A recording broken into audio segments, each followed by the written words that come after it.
In this video, let's discuss about why countries trade and what are the reasons behind countries trading.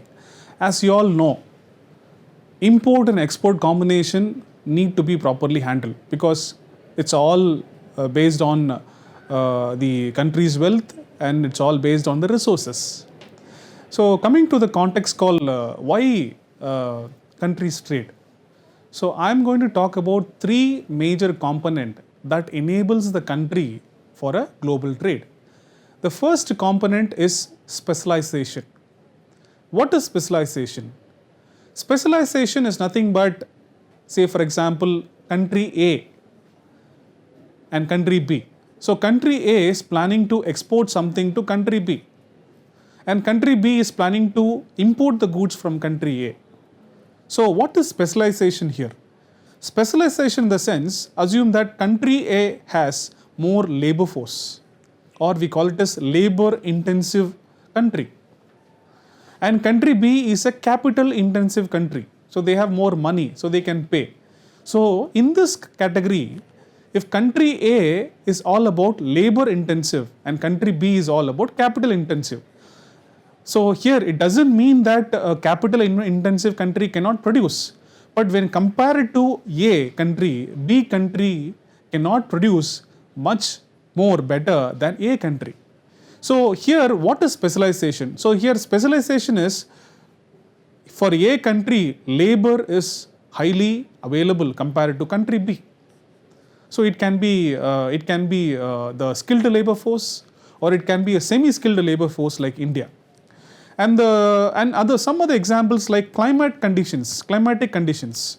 So some country may have a good climatical conditions, some country may have a good natural resources, and some country will have an infrastructure to develop. And when it comes to legal and other provisions, they may have a better opportunity to manufacture more products and services. So these are some of the specializations, and even more we can talk. So when it comes to specialization, if a country holds more features or more opportunity to manufacture than the other country, we call it as specialization. So that's why like we manufacture, or a country A manufactures and country A exports to the country B. So this is the first factor called specialization. And the second combination is all about absolute advantage. The same example you can take. Country A is more of labor force, and country A is able to manufacture more products than country B. So we call it as absolute advantage. When compared to country B, country A is getting more advantage, or we call it as absolute. So I have an absolute advantage of labor. I have an absolute advantage of climate. So that's why we call it as absolute advantage. I can quote this absolute advantage with an example. Say for example, I can produce more sugar than any other country. I can produce more cars or electric cars or diesel or petrol cars than any other country. So it means that I have more absolute advantage than any other country.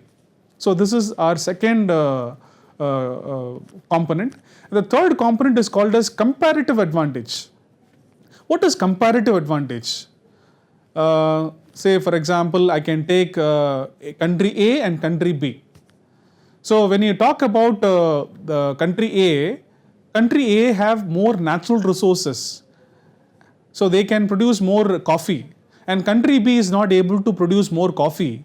So I am specialized in particular segment. Say for example, if you take India, wheat, rice. So we are much more specialized. Even the other countries are there, but when it compared to other countries, India has more of a comparative advantage. So I can produce a quality product on a reasonable price, and that can be marketed and sold in the international platforms.